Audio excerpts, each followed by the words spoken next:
So let's talk about Apple today, okay?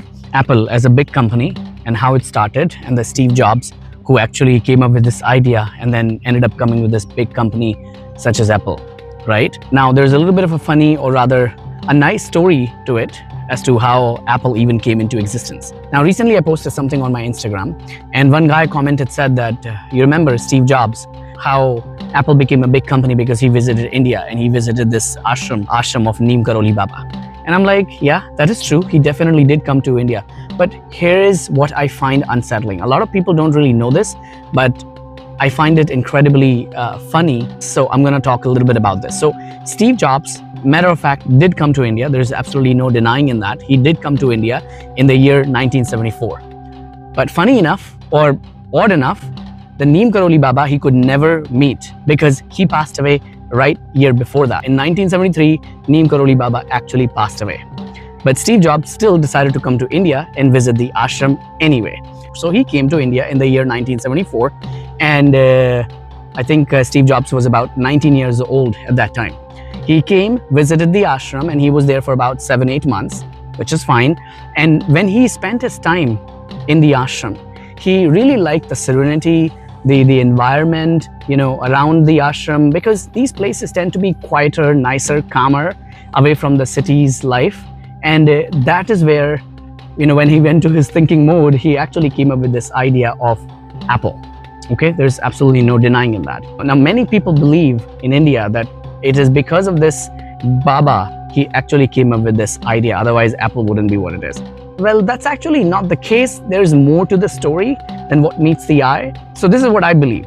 Look, anybody can visit any ashram or any place where they find it most convenient to themselves. Anybody can come up with any idea, motivation, inspiration, as long as, you have that in you. Well, for example, I could go and visit any place which I find most calming and soothing.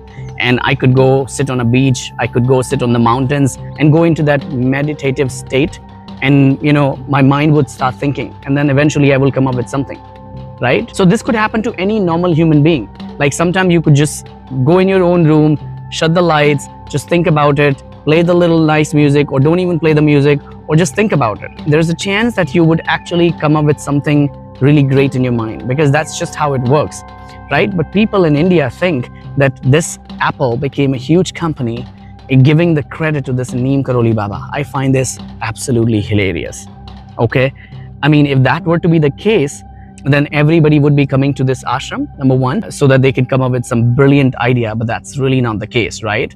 Something like this, there has to be more to it. You just can't make a claim just because some guy came to India and visited this ashram, he now came up with this idea. Because if that would be the case, believe me, not only me, everybody would be booking their next flight or bus to this ashram. Okay, so that's how easy it is. I mean, if that would be the case, every person who is coming on Shark Tank in India or in the US, they would go to this ashram, they would come up with this brilliant idea, and then they would just, it would just explode in the world, just like Apple did.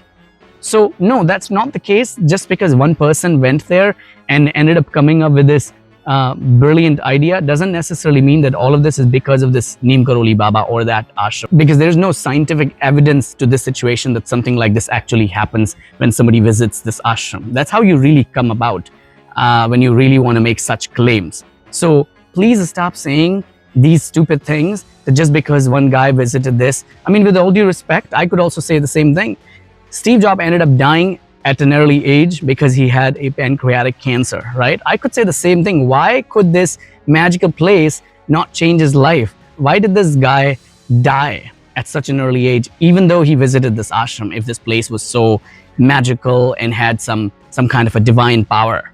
I'm sorry, the guy died anyway at a very young age. So to say something like this, that, oh, it's this ashram and Neem Karoli Baba, please stop saying this. There is no scientific proof. There is no evidence to support such claim. Okay, just because one guy did it, that's not how the world works. I would be going to this place otherwise. Everybody would be rushing to this place to come up with such great ideas. So I find this really ironic and funny and unsettling at the same time, that how people just don't think something like this and they just end up making claim. And no disrespect, by the way, to this Baba. I think he was a great man. He inspired a lot of people. My thought is to talk a little bit more about how logically people don't think now these days, how people are so irrational and they just think that their faith is what's making them do it. What do you guys have to say about this? You tell me. I would like to really hear your thoughts. And yeah, if you really like this content that I've been posting lately, please subscribe to the channel. It would really help the atheist army. Thank you so much for watching.